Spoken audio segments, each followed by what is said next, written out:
Hello to all suffering addicts, and hello to all the people who have found sanity in the recovery lifestyle. In this episode of Stories of Addiction, I will be talking to JJ about his addiction and his recovery from addiction. JJ is a client at the Gault House Sober Living Environment in Santa Cruz, California.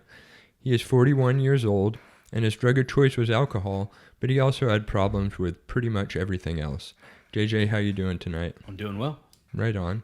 So, why don't you tell us how your addiction got started?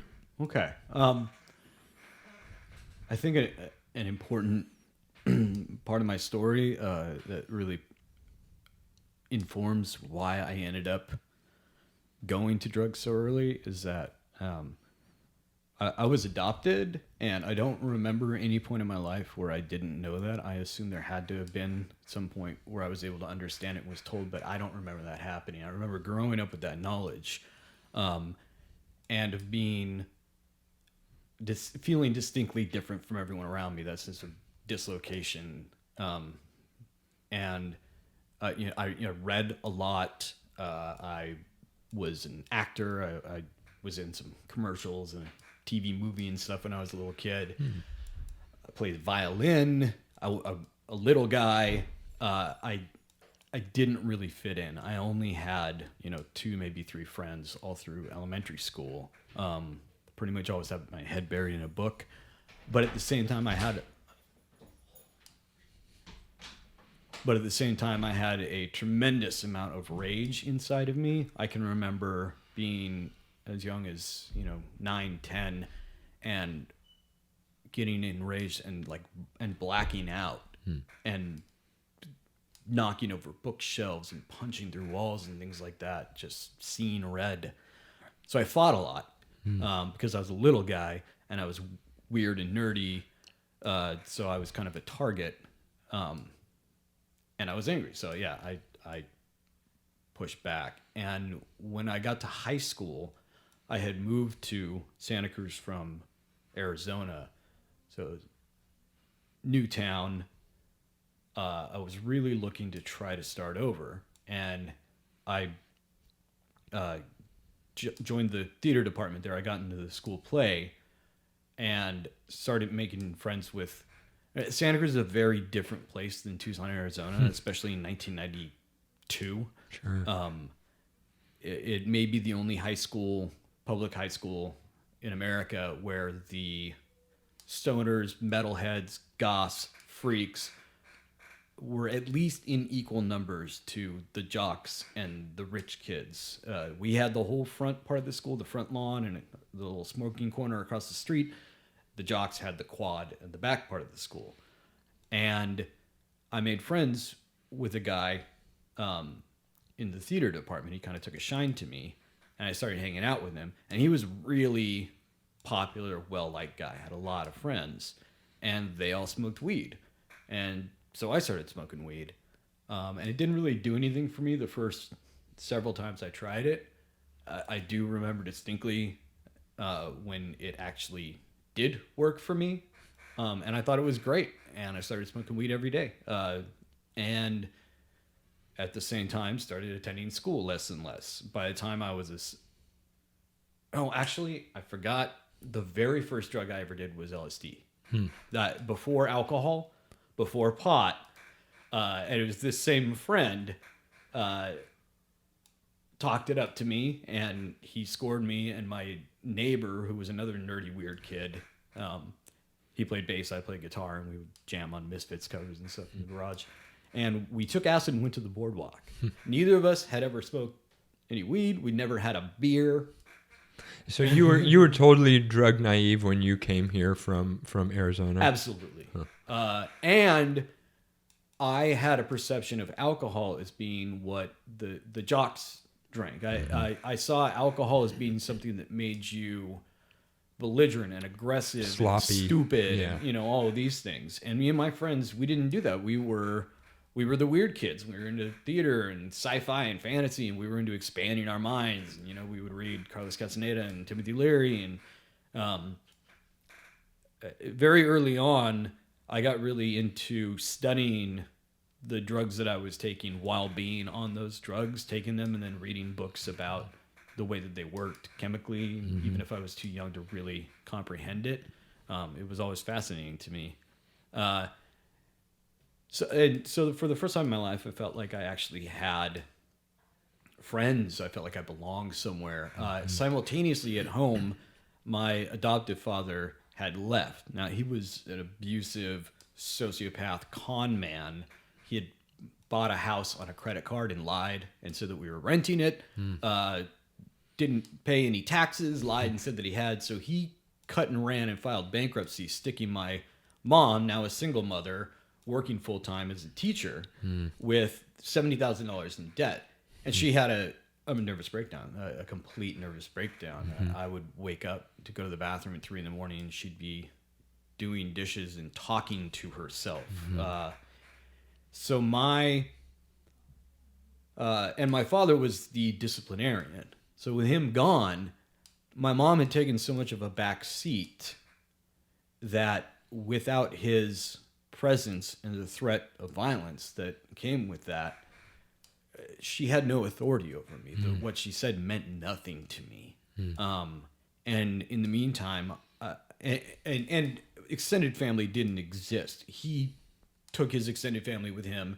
My mom's extended family, she grew up poor, white trash. There weren't any family ties. So I started developing simultaneously this family of choice, which revolved a lot around drug use, around psychedelic use. And I started coming home less and less. I stopped going to school much. I think when I was a sophomore, my second semester, I went to one class one time. It was choir. I showed up to that class because I got to play guitar. And in the meantime, I was getting more and more into taking psychedelics on a regular basis. When I did go to school, I would go on psychedelics, just always smoking weed from the time I woke up till I went to sleep. And I ended up getting kicked out of the house when I was 15.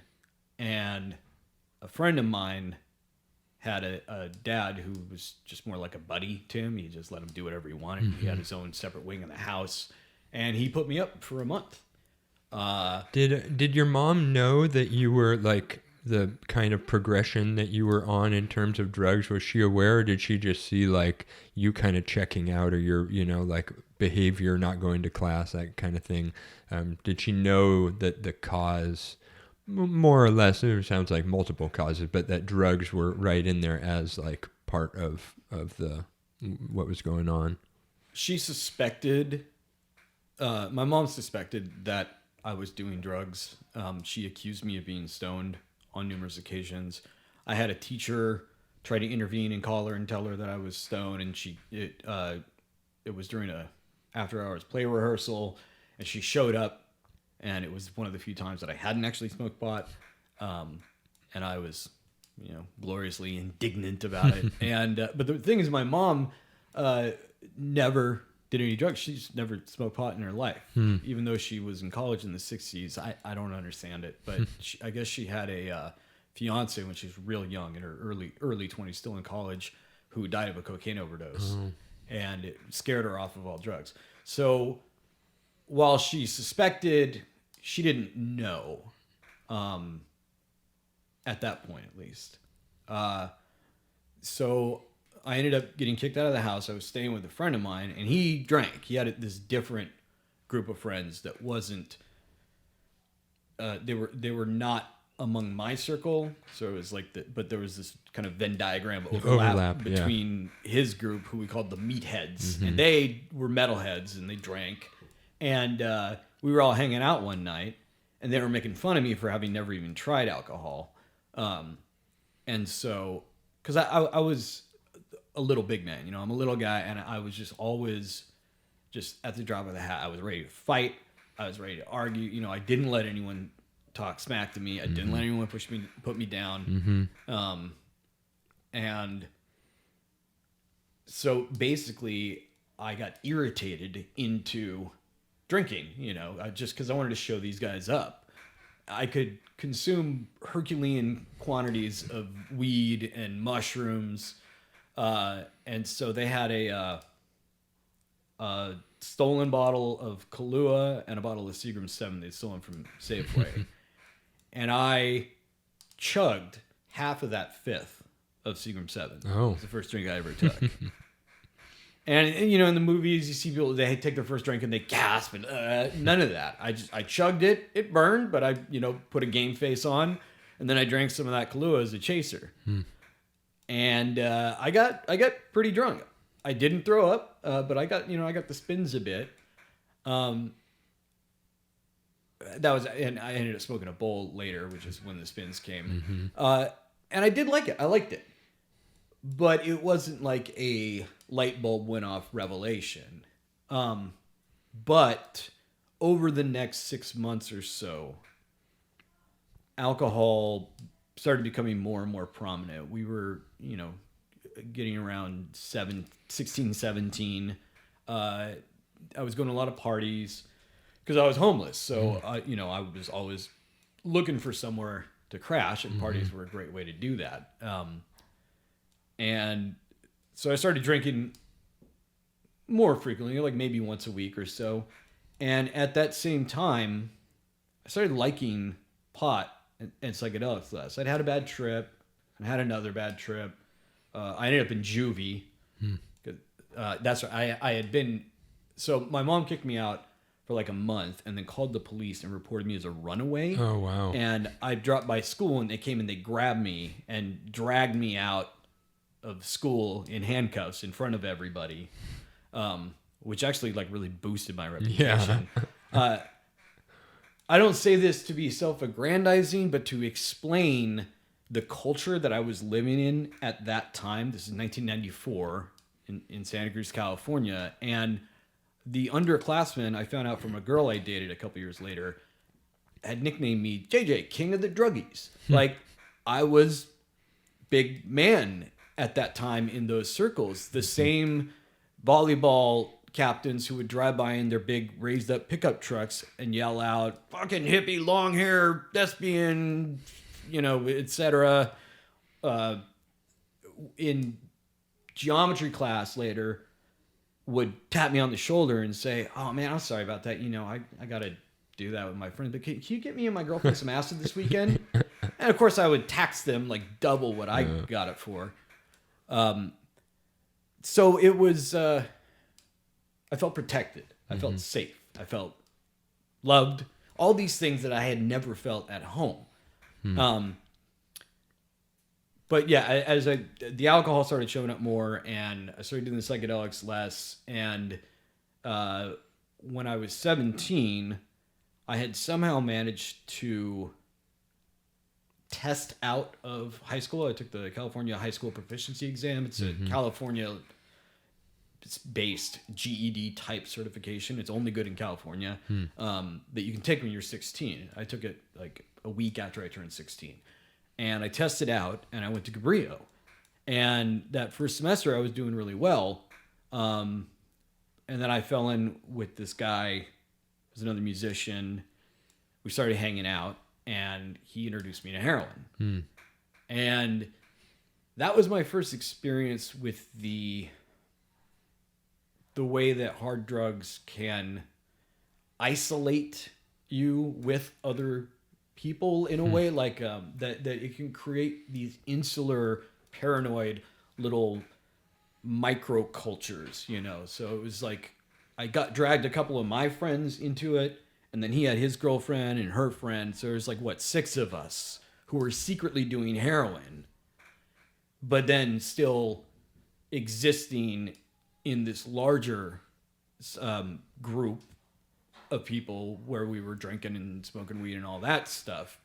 And then one of those other outer friends found out about my heroin usage and put together an intervention. My mom and a counselor and stuff. And they all tried to get me to go into treatment. But I had already decided I wasn't going to do heroin anymore. I did it like 6-8 times over the course of, less than a month. And I woke up one morning and just felt dirty. I don't know. I just felt like, I don't want to be a heroin junkie. That's not what I want for my life. Like I still had some level of aspirations. The music was always there through everything. I always thought that was going to be what I was going to do. I was going to be a musician. And so I didn't go to treatment. And I guess my mom felt like she couldn't make me, she couldn't make me because she had already kicked me out of the house. What could she really withhold from me? So after that heroin scare, I did straighten up a bit. I wasn't smoking weed anymore. I basically was just drinking like on the weekends at parties, stuff like that. Some years go by, and over the summer of 1996, like 4 friends of mine all became meth dealers. Like crank hit Santa Cruz like a tsunami breaking in like August of 1996. I looked up. I'd been out of town for 1 month. I went on a long walkabout kind of trek up and down the coast, hitchhiking and camping out. And I got back, and everyone I knew was on crank. And I was homeless again. And I ended up doing it because that's just who I was hanging out with, where I ended up staying. I always had jobs. Ever since I was like 14, 15, I was always working. So even though I was homeless, I always had money. So I would buy alcohol or later meth, and people would let me stay at their place, because I supplied the goods. And because I had always kind of maintained a foot in these two mirror worlds, kind of like I had all my downtown druggy friends, and then I worked, and I had a lot of friends who were a little bit older than me, who were at UCSC, who didn't hang out downtown, and I was able to keep it together, like to keep what I was doing secret until the meth hit. And then all of these, my more together friends, they started doing meth too. Like everyone I worked with was doing it. All the college kids were doing it. And then I ended up being the one who would run the meth from the guys downtown to the college kids. I had a house with like 8 college kids in it that kind of became my little sanctuary, because I could, go get an 8-ball from my friends for them and bring it back and just hang out for a weekend. And I could tell that that things were starting to go bad. Like, I mean, everyone was tweaking and up for so many nights, and rivalries were starting to form. These different dealers who had all been at least acquaintances started becoming competitors as they got bigger and bigger and started dealing in larger quantities and going for bigger scores. And then one of the dealers hooked up with the girlfriend of one of the other ones, the guy who was like sort of the little godfather of our little area, and started a little war. And things got really, really crazy. And I decided I was going to cut out. My best friend, who had been with me through all of this, had bounced off to this little town, Corvallis, Oregon, to hang out with some friends of ours. And he was calling me, trying to tell me to like get up there and get off the crank. He had gotten off it. There wasn't any there. Like, it was a chill place. It's super cheap up there. I think the 2-bedroom house that we had was like $400 or something. And so I started putting my plans together. I somehow managed to get a car at this point. I had a home. I had a job, so I was saving money. And like it happens, like I crashed the car, I lost the girl, I lost the place, like all in the space of like a few days. And one of like the dealers I knew, like a bigger guy, was coming around asking about me because there had been Some guys that I knew had borrowed my car and used it to go burgle a place that I had worked at. And so the detectives were calling me. In the meantime, this guy who was somehow involved in that was looking for me, trying to figure out if I was going to talk to the detectives and maybe trying to make sure that I wasn't going to talk to the detectives. And then some people I was loosely associated with tied up, tortured, and murdered a man because he had molested one of them when he was a kid, and it led the police on a manhunt all the way to Florida. You may have heard about all that. That was like in 97 or something like that. It was international news. I mean, it was huge. Yeah, it sounds familiar. So yeah, I was kind of associated with those people. So I just left with nothing. I hopped on a Greyhound bus with, a couple $100 and just went up to Oregon. And it worked. I got clean in Oregon. We didn't really drink because we didn't have any money. But coming from where I was coming from, where at that point I was like slamming glass from San Francisco and getting a lot of pills. Pharmacies were getting knocked over. Like, I mean, it was just crazy, crazy stuff going on. Coming from that, just like having some beers on the occasion where we had a few extra bucks, like it felt pretty close to sobriety. So I stayed up there for a little while, came back to Santa Cruz briefly, and then went back up there. But then I ended up living with a couple of alcoholics, and that was the first time that I really discovered what it's like to wake up having panic attacks because you're so hungover, and grab the bottle of bourbon that's still got a couple of shots in it, like at 9 a.m, and slam it down and just keep that cycle going all day long. Anyway, I got out of there. Everyone that I had known and run with in Santa Cruz had either gotten killed, went to jail, or ran. So Santa Cruz was safe for me again. This is a pattern that I repeated all throughout my young life. Is I would really get in the shit, and I would leave somewhere and think that by removing myself from the area where I was having the problems, that it would be okay. And then I come back and there were different people, and things would be okay for a while, sometimes a few months, sometimes a few years. But eventually, like a couple years later, I just ended up living with some people who were running meth again. And this time I was the one who was going to San Francisco and sitting in the, in the closed dance studio underneath the cook's apartment that he used for deals, with a group of like Vietnamese gangsters with machine guns and shit, like waiting to collect the bounty to take back and distribute in Santa Cruz. And I don't even know how that happened. I honestly don't. I was working and living with a guy who was a friend of mine, and both of us had been into all that, and we weren't anymore. And one night when we were all drinking way too much, somebody was just like, hey, it'd be funny. Like, we could all just do a line if we wanted to. We haven't touched meth in like a couple of years. Like, we could just do it. Like, yeah, it'd be interesting. It didn't work out. So, yeah, that house got crazy. I got run off at gunpoint.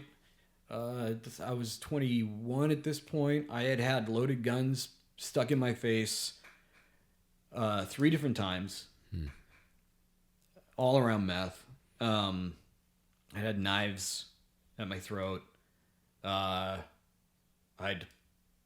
left people on the ground, unconscious, and I don't know how that resolved. But then I got this job working for ADT, started commuting over the hill, working 40 hours a week, but with the commute, it was really more like 60 hours a week. And then I got in this band with a bunch of people who were older than me.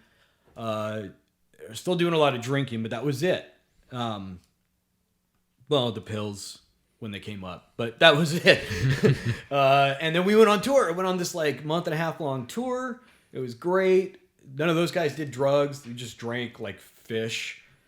Came back, 9/11 had happened like a couple weeks before we went on tour, so that was weird. Got back to Santa Cruz, the place I was working at had gone out of business. Everything had gone out of business. And I ended up moving to Austin, Texas. And from there, for the next 7-8 years or so, I really got back on track as far as making the kind of progress that like a young man should be making at that age. How old were you at that point? I was 22. Okay. So I went to Austin for a couple years. Learned how to live without drugs, just with lots of booze, lots and lots of booze. Came back to Santa Cruz again, very briefly. Met a girl, moved to San Francisco, and then I ended up getting married. I owned my own business. Sold that business for a tidy profit. Became I finally tracked down my biological parents. And that fundamentally changed something in me. Like the convergence of finding my biological parents and us and them wanting to be found, and that being a really good reunion, and seeing how similar we were, and then also getting married. I had been a serial monogamist up to that point, and I think not even subconsciously, I think explicitly, I had a strong desire to try to reboot my life in that way. Like find a girl, settle down, get married, maybe start a family, like clear the wreckage of my past and start over fresh. But I couldn't I couldn't stop drinking. I just couldn't. And after the '08 crash, I was 31, I think. 30. I was 30. And I was right where I felt like I should be at 30, which had always been a real big thing to me. Like wanting to, even with everything crazy that I had done when I was younger, I really still wanted to live in that world of normal people. I don't know what else to call them. I wanted to have a career. I wanted to be someone who people would introduce to their parents and stuff. But I hadn't done anything to process the shame and resentment of my past. And so I was carrying all of that with me. And I really think that's why I was drinking so much, even though my life was pretty damn good, because I felt like a fraud. Did you recognize that it was problematic, the amount of drinking you were doing? Oh, yeah. Yeah. I'd started keeping it from my wife. We'd have a wine at dinner. But I had, it was kind of a running joke between us when I finally tried to get sober that first time. It took about 2 months to finally track down all the little airline bottles of vodka that were in the car, just rolling around every time you took a corner. It sounded like Santa's sleigh jingling. I knew it was problematic. But at that point, I had escalated to the point where I was working 70-hour weeks, and I was drinking every minute of that. I was working at a startup company, 65, 70-hour weeks, no days off. I was running a recording studio / label, and I was playing in 3 bands, doing session work for like 5 other bands because I play violin, just grinding myself in the ground. And the only thing that kept me going was vodka. And it's my buddy Sid, who's still a big drinker, he tried pointing it out to me. It's like when you get to where you're just drinking vodka, it's no different from a syringe, dude. Like it's just medicine. And yeah, I had to start drinking from the moment I woke up, and I couldn't go an hour without a drink. And when the economy collapsed, and of course I lost my job, my whole industry vaporized overnight. My marriage started collapsing, and I started having panic attacks that were so bad that even the alcohol couldn't keep them down.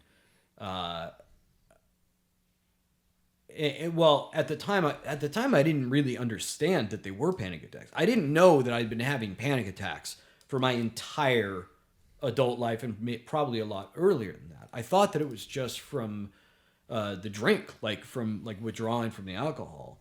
So I decided to stop drinking, and 2 days later, I was having seizures, and my wife dragged me to a doctor, and he of course put me on a Klonopin prescription, tried putting me on Seroquel, all these different meds, So then I was just a zombie, and had no point of reference. I started going to AA meetings, but I wasn't doing it for me. I was doing it because my wife had drawn a line in the sand. It was an ultimatum thing. She was making me do it. And she got on antidepressants, and something happened where she just stopped feeling anything. It seemed like she hated me. So I'm living with this woman who hates me, but I'm committed to it because I don't want to be like my adopted dad. I'm going to stick it out because I made a commitment and my word is bond and all this insane stuff. I'm on all these crazy meds. I'm occasionally still sneaking a little bottle of vodka. Like if I have to play a show, I played the Catalyst for the Devil Makes 3 New Year's, man, getting up in front of 800 people, having never played a sober show in my life. Fuck no. Fuck no. I definitely, yeah. So I wasn't, but I was trying. I really was. There were a lot of days where I was sober. They weren't good days. I was having panic attacks all the time. And I had never seen as like a real psychiatrist before, so I was just learning about anxiety disorders, learning about panic attacks, putting together how those two things went together. And then my wife started drinking again, but still insisting that I wasn't allowed to drink. When she and I met, she was puking at the end of every single night that I spent with her.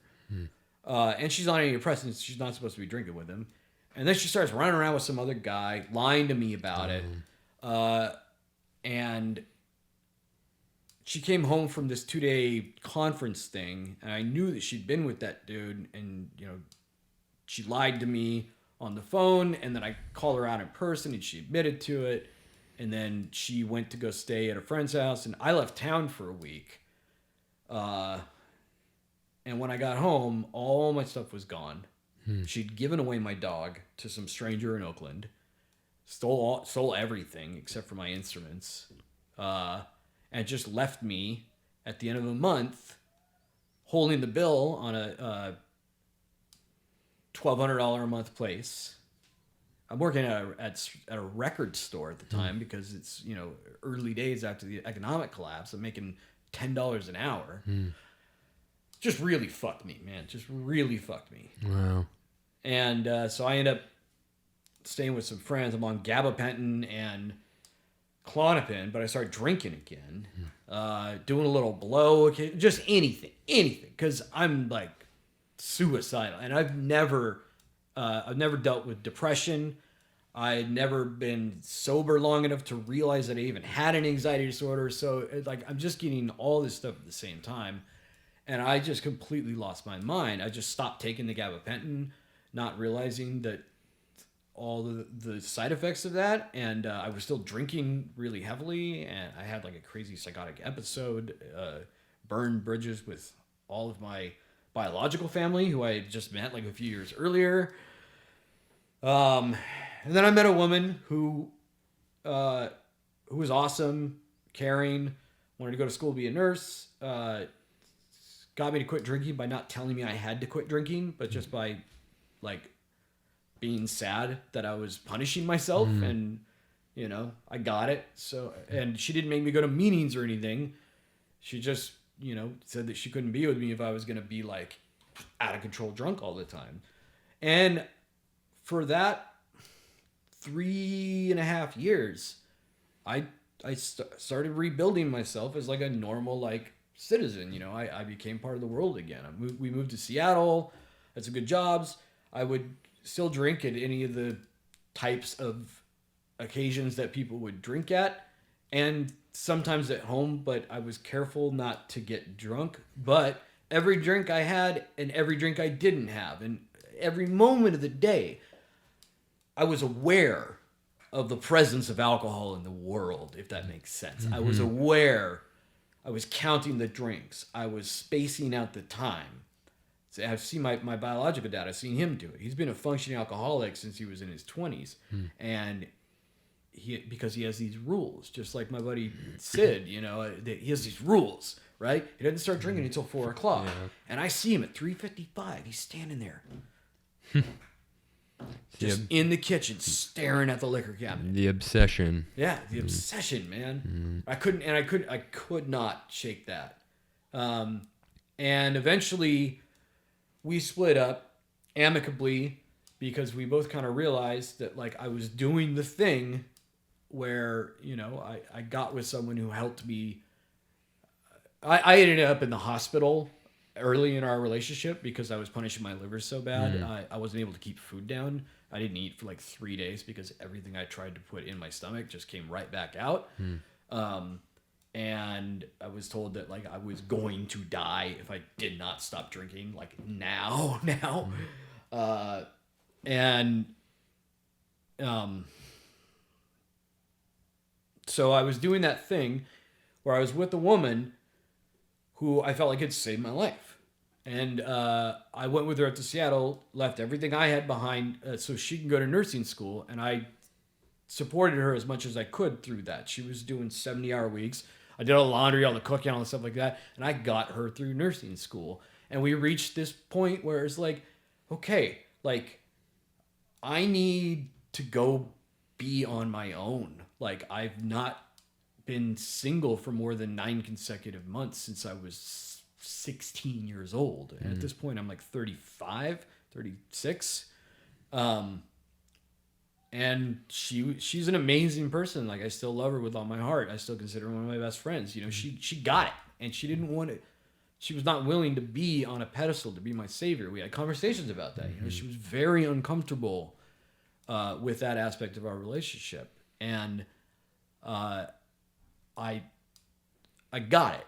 And then I went back home to Santa Cruz, and I was still on a real good streak. I was working full time at Trader Joe's. I picked up a second job. Doing catering, bartending. I was going to school full time. I was taking honors classes. I had like a 3.8 GPA. I started running. Anytime I thought about getting high or getting drunk, I would just throw on my running shoes and go. 7 miles, 8 miles. I ended up running like 35 miles a week. I rode my bike to Cabrillo and back, so it was like 40 miles a week of that. I was sleeping maybe 3 or 4 hours a night because I couldn't.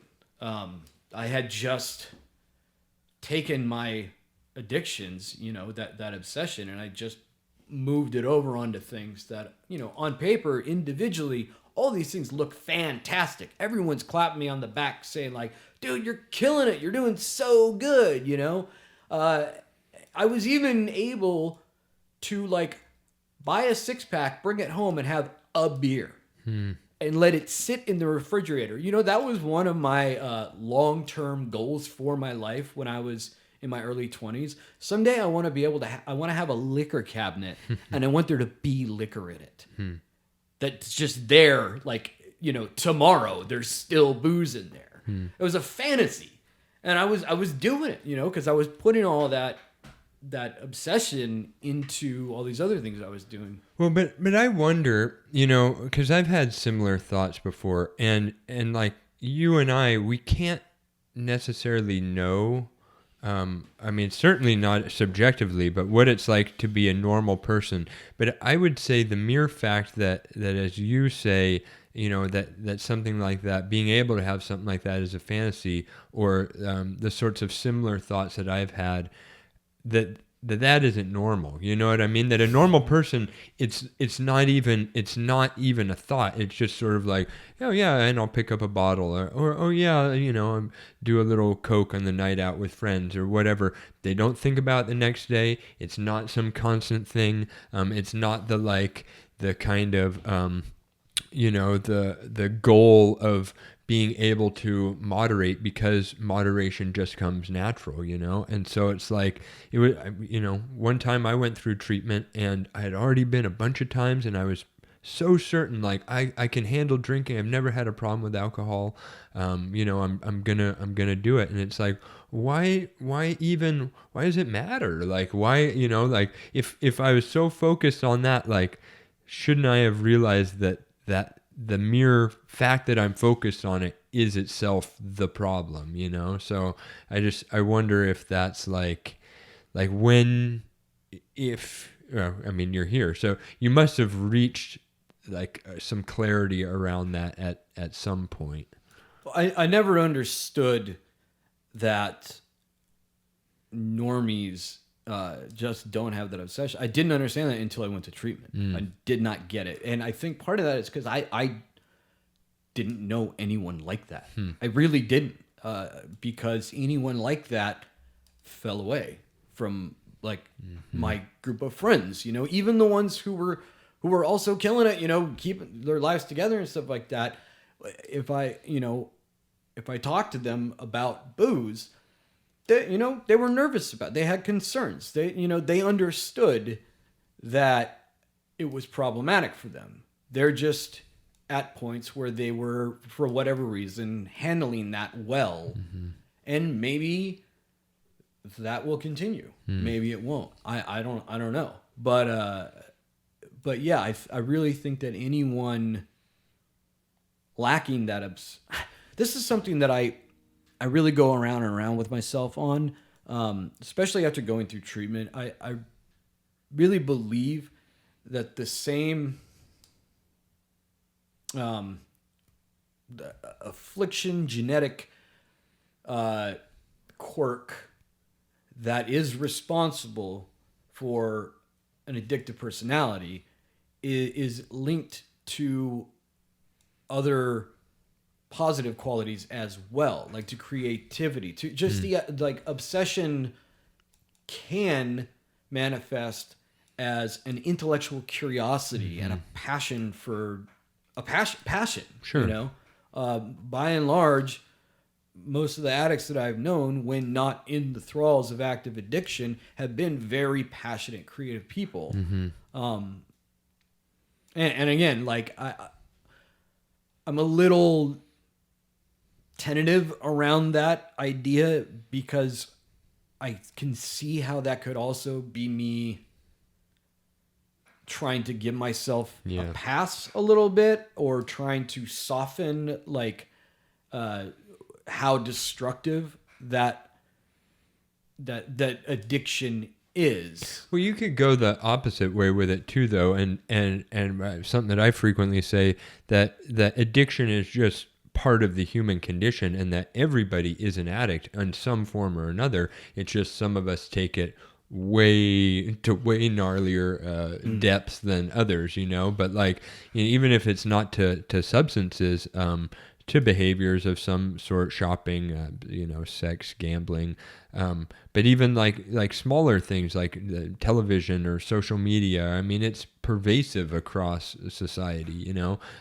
It doesn't, and I think if you called out a so-called normal person who maybe spends a few hours a day on Facebook or whatever, they're not going to see it as an addiction because it doesn't affect their lives the way drugs have, you know, affected yours, for example. So, but like, I think that obsession, I agree with you. I know what you're saying. And I don't think I don't think recognizing that there's at least an element of that, particularly in creative people or intelligent people. I don't think that's unfair to point out. So there was a counselor who came in to do classes at Janus, the recovery center that I was at, who explained addiction in a way that really stuck with me, because the big book talks about alcoholism as an allergy, which I always thought as kind of off the mark. It's like, oh, it's the 30s, like how quaint. But then she explained how, like, you know, for any substance, like, okay, let's just take alcohol, right?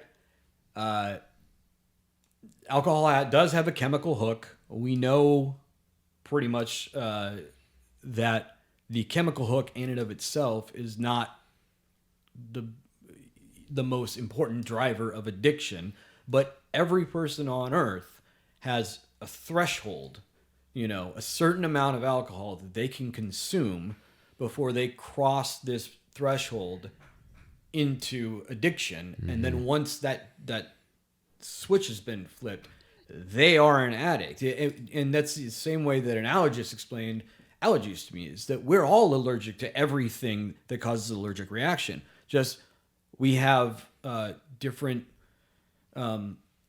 levels of histamine resistance, basically. Like you can be a cat lover for your whole life, and when you're 81 years old, you can wake up one morning and be horribly allergic to cats because you've been bombarded by these allergens for so long, and it's broken down your resistance. Yeah. Same way with alcohol. But something she didn't touch on that I see as really different is people like me who like the trash can thing, the cross addiction. It's not like I drank enough alcohol that I triggered an addiction.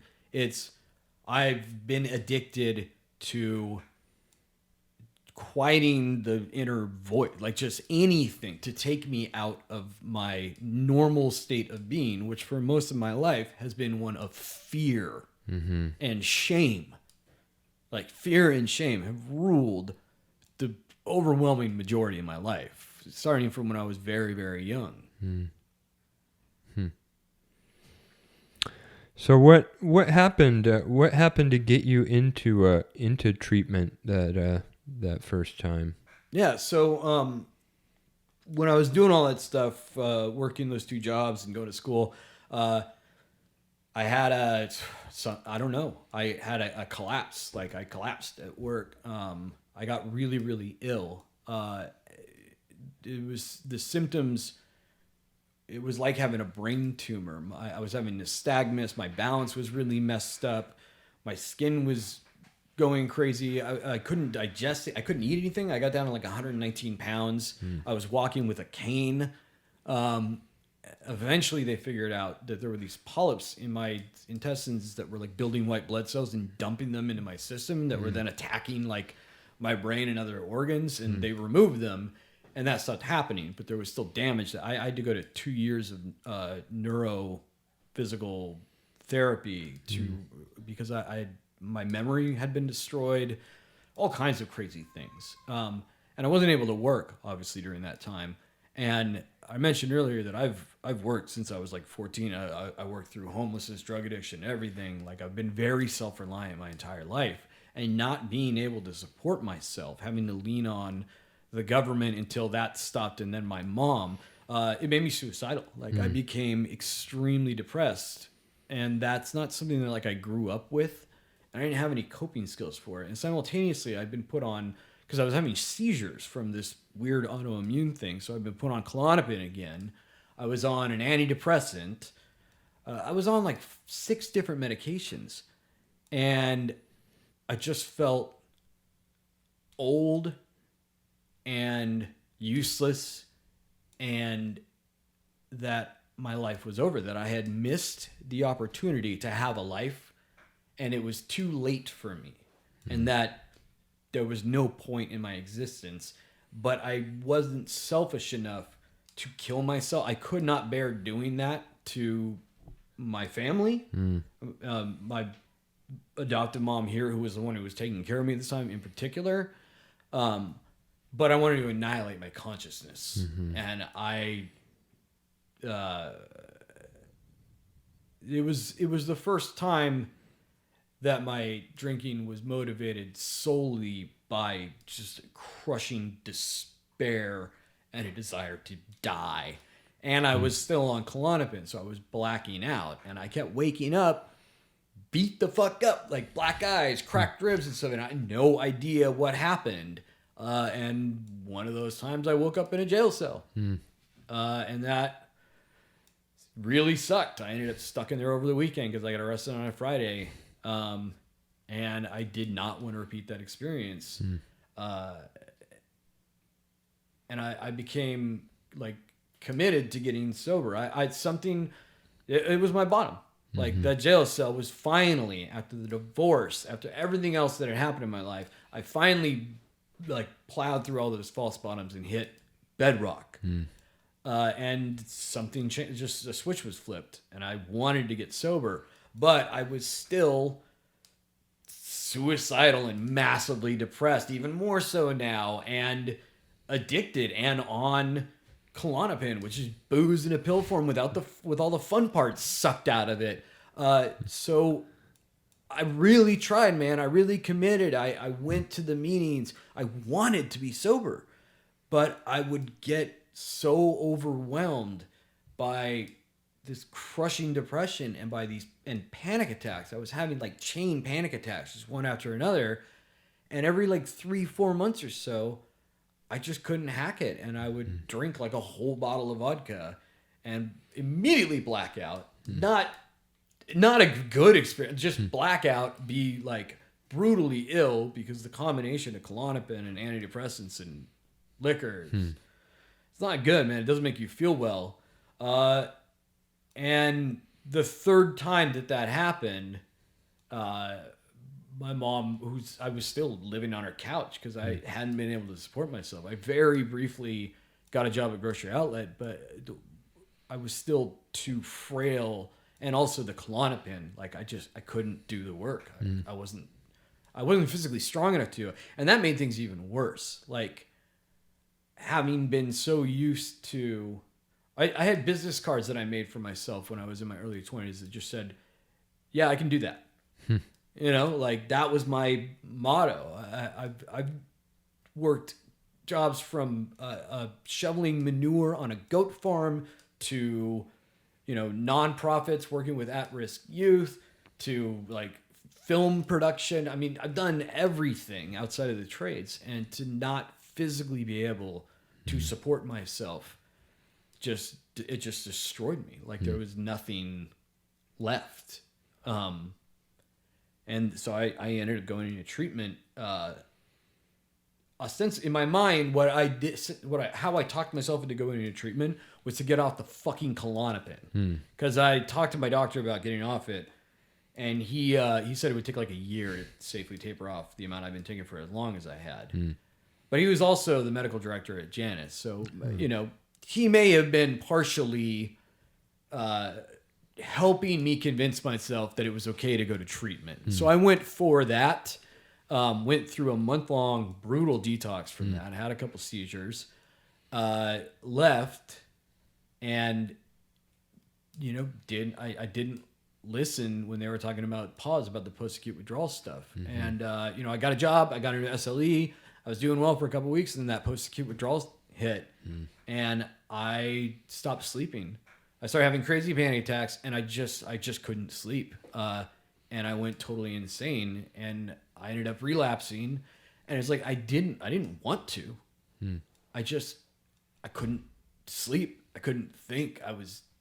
I've talked to people who worked with me or around me at that time. They're like, they were convinced that I was fucked up on some heavy shit before I relapsed because I was just absolutely nuts with sleep deprivation and anxiety. And so I went back to Janus for another month, got on this amazing medication, Remeron, that helps with your circadian rhythm. So it doesn't knock you out and make you feel stupid the next day. It just like, it allows me to sleep like a normal human. The first week that I was in Janus, I was awake for 80 consecutive hours on nothing, no caffeine, nothing. I just did not sleep for 3+ days. And then I got on the Remeron. I started having regular restorative sleep every single night, and the panic attacks just went away. And I thought back on it. I remember being in 3rd grade and waiting awake for the sounds of everyone going to sleep so I could get up and go read or whatever. Like I've never been able to sleep my entire life. I'd sleep maybe one night and then like 5 hours the next night and then 3 and then not at all. And then, you know, there was a 40-hour period that I was contiguously awake for basically every week or two, as far back as I can remember. So yeah, getting regular restorative sleep, like, and getting off the Klonopin and getting off the antidepressants, I feel like a totally new person. I'm physically healthy again and strong enough to work. And those basic things have become like the bedrock of my sobriety. I'm able to go to shows now, and the first show I went to after I got out of treatment the last time, I didn't even notice I was in a bar for the first like hour that I was there until I saw someone next to me holding a beer. I was like, huh? Oh yeah, right. That's what they do here. Like, yeah, the obsession today at least, and the last however many days that I've been here, it's almost 7 months. The obsession is not there anymore, and I really attribute it to sleep 7 hours every night, eating well, like eating when your body needs food, getting regular exercise, but not like excessive exercises like I was doing, and therapy, being and doing the step work, processing all the shame and resentment that had driven a lot of my behavior. So my program's a pretty simple one. Because I've been missing these like fundamental things like sleep and food. I never ate either for a great deal of my life. What So what's your hope or plans for the future? I just want to be able to support myself. If I had a loftier goal, it would be just to enjoy my work, to have work that is meaningful to me. And I think I found that. I've got a new job and I really like it, and I see opportunities, to have my life be meaningful in some small way. Nothing more grandiose than that. I sincerely don't think I'll ever own a house. I pray to God I never get married again. And if you had any advice for somebody who's maybe dealt with some similar things to yourself and is considering getting into treatment or considering this lifestyle change, what might that be for them? Well, I would say that if you haven't totally blown your life up yet, and you thinking you have a problem, why don't you just try not picking up whatever it is that you're picking up for, like, I don't know, give yourself 30 days. It's amazing to me how many people can't just do 30 days. And it's also amazing what a dramatic change you'll see in that short a period of time. And at the end of that 30 days, like, it's not like booze will be outlawed a month from now, So just try it. And if you have blown up your life and you sincerely need to make a change, but you don't know how, be willing to change everything in your life. Like, even down to wear clothes you would never normally wear. Just change everything. And be willing to let things go. You may have to move. But I don't know. It's worth it. Maybe not too, though. I mean, considering you did a lot of your drug use here in Santa Cruz, I did almost all of mine here, and we're both here and sober. So, I would say it's certainly possible to get and stay sober where you used at. But I like the idea of somebody who, like, if they don't know whether or not they have a problem and staying, so give themselves a month, but even if they're able to stay sober for that month, I think being able to watch, like we already talked about, like if their mind is going to focusing on that 30th day and like, oh, what I get to do after that, it's like, dude, that's addiction right there. Anyway, thank you so much, JJ. That was a fantastic story. And thanks to all our listeners for joining us on the Stories of Addiction podcast. We wish you to stay sober and be happy.